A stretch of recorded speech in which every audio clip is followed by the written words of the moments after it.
Hello, good morning. आपल्या बहरेल प्रेमकथेचे काही भाग आपल्या कथामंथन चॅनलवर अपलोड आहेत. ते सुद्धा नक्की वाचा. वहिनी, मी काय म्हणते, मी गुडियाला घेऊन थोडं बाहेर जाऊ का? ज्योती किचनमध्ये साधनाला म्हणाल. तशी काही वेळ तर साधना तिला बघतच राहील. म्हणजे इतके दिवस जवळ राहून कधी या बाईने तिला जवळ घेतलं नाही, की तिची विचारपूस केली नाही. ती आज चक्क तिला बाहेर घेऊन जायचं बोलत आहे. ही गोष्ट साधनाला जरा पचनी पडत नव्हती. अगं वहिनी, अशी का बघत आहेस संशयाने?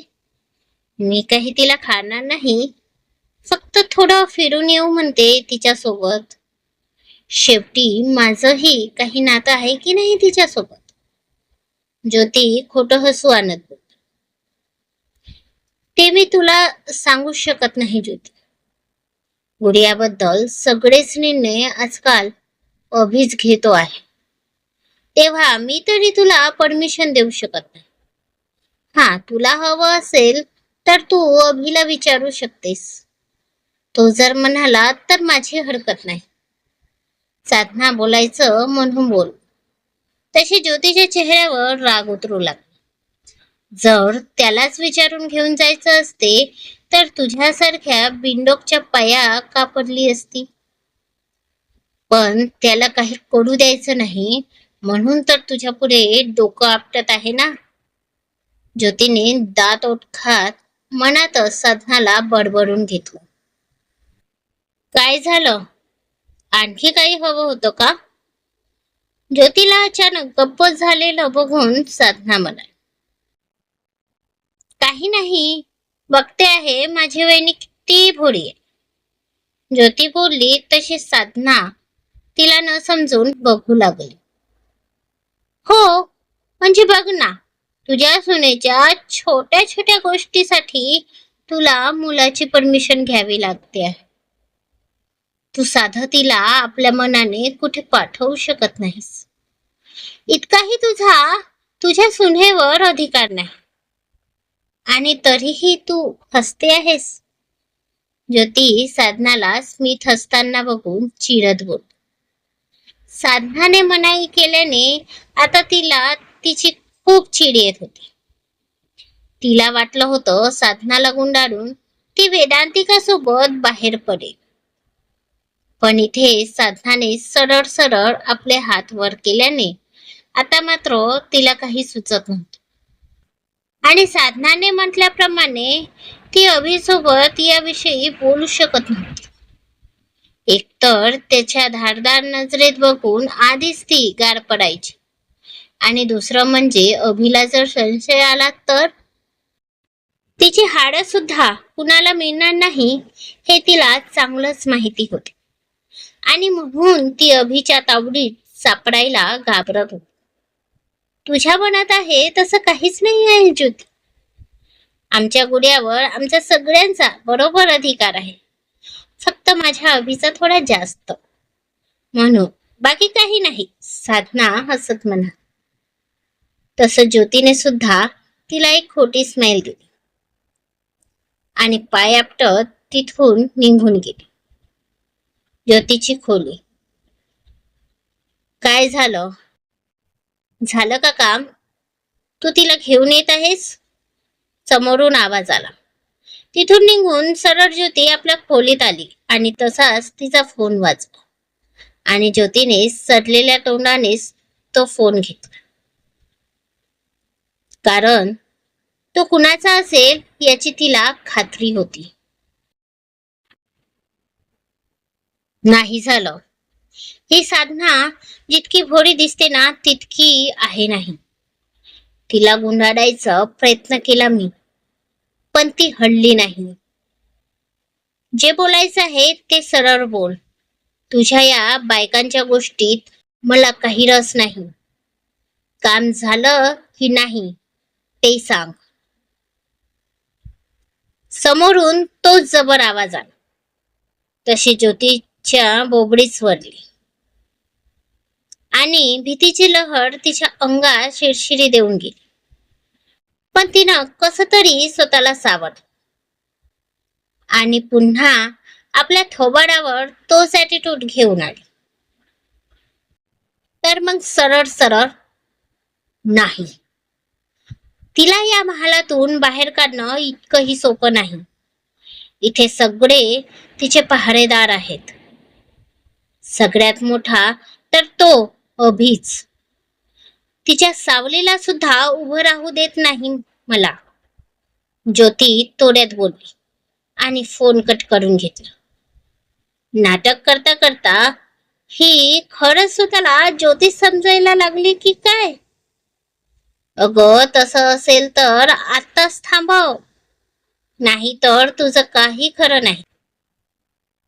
सायंकाळ झाली आणि रोजच्या सारखी पाखरं आपल्या घरी आली.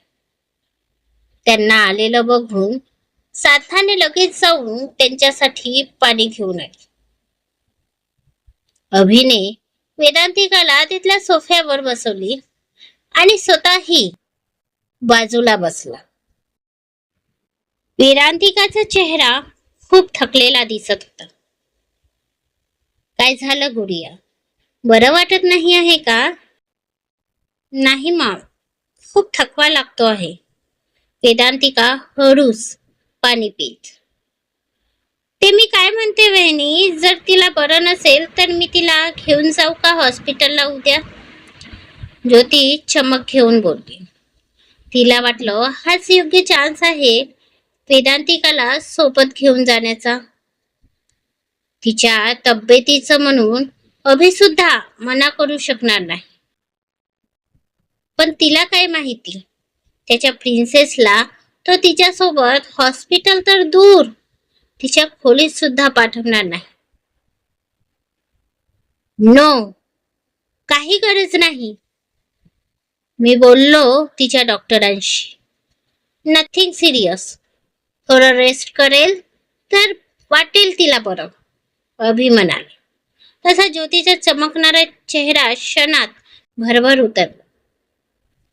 पण अभि, जर गुडियाला बरं नसेल तर जाऊ दे तिला ज्योती सोबत हॉस्पिटलला. ती कोणी पडकी आहे का? वसंतराव ज्योतीचा पडलेला चेहरा बघत म्हणाले. त्यांना वाटत होतं मागे जे झालं ते झालं, पण आता नव्याने नवी सुरुवात करावी. जर ज्योतीला वेदांतिकासोबत वेळ घालवायचा असेल तर का नाही? तसं त्यांचं ऐकून ज्योतीच्या चेहऱ्यावर चमक झळकू लागली, जे बघून अभिच्या चेहऱ्यावर राग दाटून येऊ लागला. आजोबा, ज्या बाईला आधीच जे जमलं नाही ती आता निभावेल याची काय गॅरंटी? अभि जबरा रक्त करून बोलला. पण नाही आजोबा, प्रिन्सेस माझी बायको आहे, माझी जबाबदारी, आणि मी कुठल्याही परिस्थितीत आपले नाते निभावतोच, अर्ध्यात सोडून जात नाही. अभि खोचकपणे म्हणाला आणि वेदांतिकाला घेऊन तिथून निघून गेला. तर ज्योती न समजून त्यालाच बघू लागली. बघणारच ना, तो का असा बोलतोय हे कळायला ती खरी ज्योती कुठे होती. तिला तर फक्त इतकंच माहिती होतं, ज्योती अभिची खरी आई आहे, जिचा तो प्रचंड राग करतो. त्यामागची हिस्ट्री तिला थोडी माहिती होती. बघितलं तू, दिलेल्या जखमेचा वर्ण इतका गरज आहे की इतके वर्ष होऊन सुद्धा तो मिटू शकला नाही आणि कदाचित पुढे कधीही मिटणार नाही. बोलून वसंतराव आपल्या खोलीत निघून गेले. तर साधना सुद्धा ज्योतीवर एक नजर टाकून किचन मध्ये निघून गेली. वेदांतिका आई होणार कळल्यापासून ती स्वतः जातीने लक्ष देऊन सगळं बघायची आणि कधी कधी स्वतःच्या हाताने करून देखील घ्यायची. तशी अभिची सांगीच होती त्यांना. माहिती नाही या ज्योतीची आणि अभिची काय भानगड आहे. सरळ तोंडाने कधी गोष्टच नाही करत तो आपल्या आईशी. हो हो, मानलं मी त्याची आई नाही, पण सध्या तरी त्याची आईच आहे ना. आणि कुणी मुलगा आपल्या आईशी इतका रूढपणे कसा वागू शकतो, ते सुद्धा जन्म दिलेल्या आईसोबत? ज्योती बडबड करतच खोलीत आली आणि विचार करू लागली. हट, पण मला काय त्याच्याशी? तो जाणे आणि त्याची आई. मला तर माझ्या मुलाचं बघायचं आहे आणि त्यासाठी आधी मला ते करायचं आहे जो ते सांगत आहे. पण कसं? तो तर आपल्या प्रिन्सेसला नजरेआड सुद्धा होऊ देत नाही. सतत चिकटला असतो. बोलून ज्योती आता नख कुतरू लागली. अभिची खोली. प्रिन्सेस, काय सुरू आहे तुझं? मी सांगितलं ना तू झोप, मला वेळ लागेल. मग? अहो, पण मी सुद्धा बोलली की नाही तुम्हाला? आज मला तुमच्या मिठीत झोपायचं आहे. बोलून वेदांतिकाने आपले गाल फुगवून घेतले. बच्चा, बस थोडंच राहिलं आहे. तोपर्यंत तू पड, तर मी येतच आहे. असं सारखं येडझाऱ्या करून कशाला स्वतःला त्रास करून घेत आहेस? हो, तुम्हाला माझ्या पायाचा त्रास दिसत आहे, पण माझ्या मनाचं काय? नाही नाही, तुम्ही करा तुमची कामं, माझं काय? ही ही माझी सवज्जी बसली आहे तुमच्या मांडीवर. मग माझी जागा कुठे असेल? तुम्ही तुम्ही तिलाच घेऊन बसा. मी जेव्हा दूर निघून जाईल तेव्हा तुम्हाला माझी किंमत कळेल. वेदांतिका रडत बोलली आणि बेडवर जाऊन एका कुशीवर झोपली. पण तिचं शेवटचं वाक्य ऐकून इकडे मात्र अभिच्या काळजात कड उठली. त्याने तो लॅपटॉप तिथेच सोफ्यावर आदरला आणि तसाच बेडकडे गेला, जिथे त्याची प्रिन्सेस मुसमुसत होती. तर अभिला आता तिच्या बोलण्याचा राग आला होता. ती अशी कशी दूर जाण्याचं बोलू शकते हे आठवूनच त्याच्या तळपायाची आग मस्तकात जात होती. त्याने सरळ जाऊन वेदांतिकाला आपल्या दिशेने फिरवलं आणि सरळ तिच्या ओठांवर ओठ टेकवत तिला किस करू लागला. वेदांतिकाला तर समजलंच नाही. ती डोळे मोठे करून त्यालाच बघत होती. पण अभि मात्र तिच्यात गुंतला होता. जणू आपला सगळा राग तो बिचारे तिच्या त्या नाजूक पाकडी ओठांवर काढत होता. वेदांतिका सुद्धा त्याच्यात हरवू लागली. पण आता तिला थोडा त्रास होऊ लागला होता. तर अभि अजूनही गुंतलाच होता. हा अभिचा राग होता की तिला गमावण्याची भीती, जी तो अशा प्रकारे तिच्यावर काढत होता. कारण वेदांतिकाला जरी खऱ्या परिस्थितीची जाणीव नसली तरी अभि मात्र सत्य जाणून होता. म्हणून तिची खोडकर बोलणं सुद्धा त्याला इतकं लागून गेलं होतं.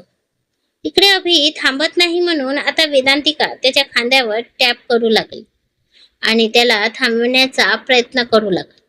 तसा अभि थांबला आणि तिच्यापासून बाजूला झाला. तर वेदांतिका जोरजोरात श्वास भरत स्वतःला शांत करत होती. अभि सुद्धा जोरजोरात श्वास घेत होता.